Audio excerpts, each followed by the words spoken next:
Alright, we got the 11:57 spoilers, and I think we're finding out who killed Rox in this chapter, and it is pretty surprising. It is definitely not who we suspected, but let's get into it, because there's tons of other stuff that happens, of course. So, we see that the Rox Pirates members always try to betray one another. Then the narrator talks about the crimes Rox Pirates have committed.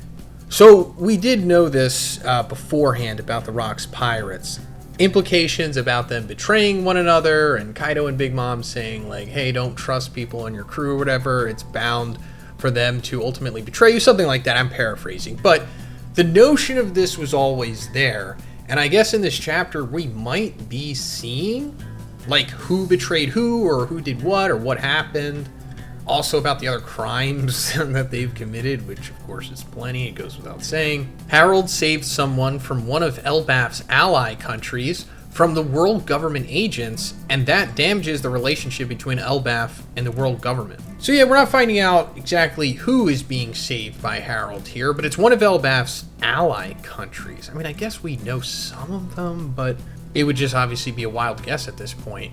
And I guess this is explaining why they're not a part of the Reverie or the world government. You know, they're kind of like one of those isolated nations in a way, like Wano, but not exactly like full-blown, because, you know, we've seen that there are giants in the Marines, of course.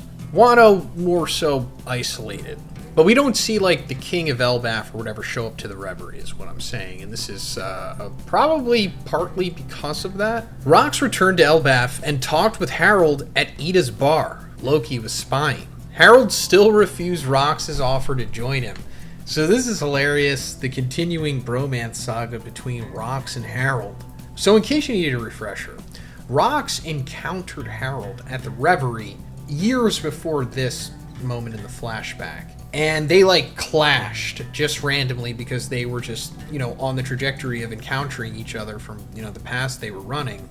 And they had like this big Conqueror Haki explosion, and it was awesome, and Rox saw that Harold was incredibly powerful. I mean, especially because at that point in time, Rox had just killed a Marine Admiral.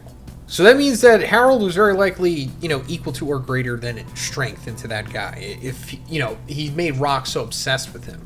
So he's been back and forth to Elbaf trying to get Harold to join his crew. He also revealed in the previous chapter that he needs 2 devil fruits to like take over the world government, aka, you know, also defeat Emu.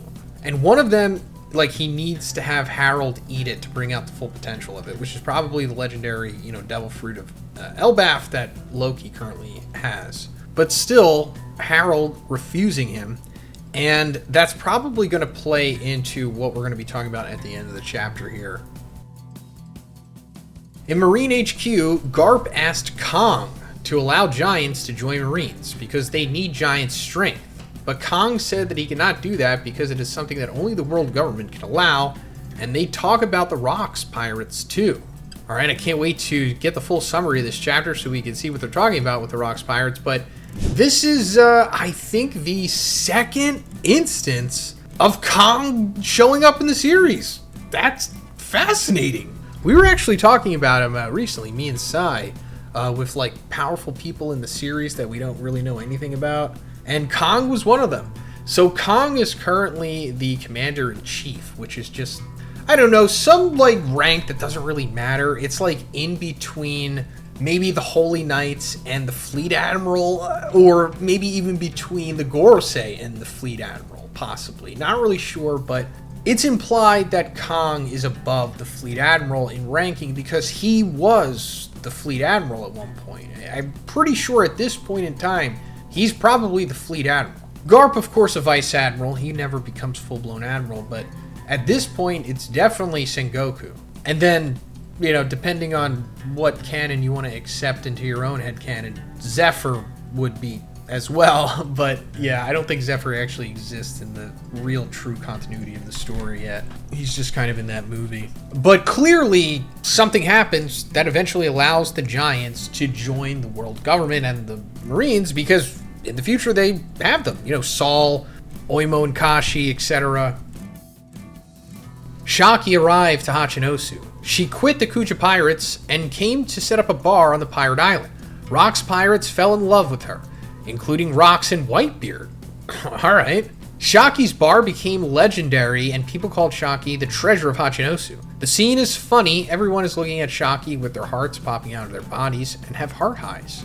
Okay, I don't think we knew this. Did we know this? Maybe. I mean, we know that Shakky has a bar on Sabaody, but maybe we knew that she had one on Hachinosu. I mean, we theorized that Shakky was a part of the Rox Pirates for a while before it was eventually revealed that she wasn't. But so yeah, this is like close enough, I guess. Her having a bar in Hachinosu where the Rox Pirates, home base was, which is like interesting. I guess she likes the attention, because why else would she go there? Because that's all she's going to be getting is attention.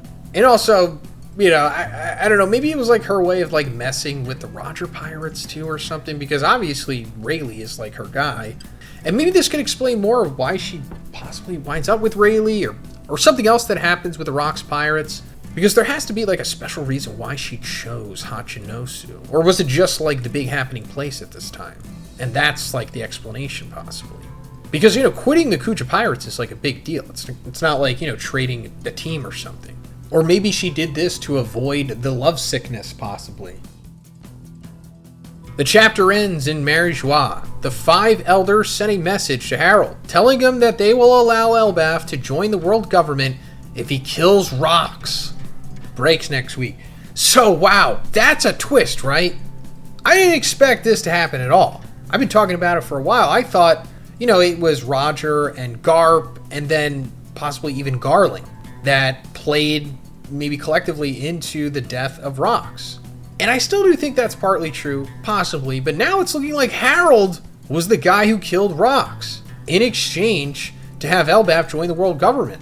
I mean, obviously it's not that simple. We've seen that Harold has changed over the years. He's progressed very fast in a Vegeta-like way. And I don't think he would just be so quick to just kill Rox, in an attempt to have the world government accept Elbaf. Even though he sees that Rox as like a bad guy, I mean, he said it out loud, but I don't think he's going to kill him. I mean, why would he even allow him in Elbaf and around his family and all this stuff if he, was just so ready to kill Rox? He's not.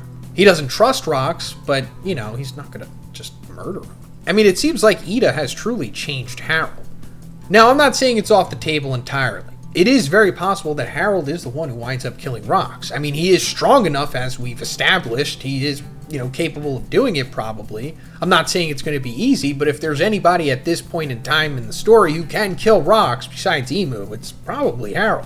Now, I'm not fully on board accepting this yet because Blackbeard doesn't seem to have a beef with giants. Or Loki, or, he never really targets any of those guys. And, if Harold was responsible for Rox's death, you'd think that Blackbeard would have more of a beef with the giants, but he doesn't. He actually even has San Juan Wolf on his crew, who is a giant. He always has beef with, like Shanks, or Ace, who is tied to Roger, and then Luffy, and then Whitebeard. So that always made me think that those individuals, in some way or form, had a part in Rox's death. I didn't expect it to be Harold. So there's something going on here. Maybe Harold does at first accept the offer, and then he goes to do it, and then he just can't do it because he's like, I'm sorry. I thought about it. I thought I could do it, but I can't. Rox, I'm sorry. Because clearly Rox wants Harold to join the crew, so Harold could just easily be like, hey, Rox, come over to Elbaf. I want to talk to you. And then he would go there immediately because Rox freaking loves Harold.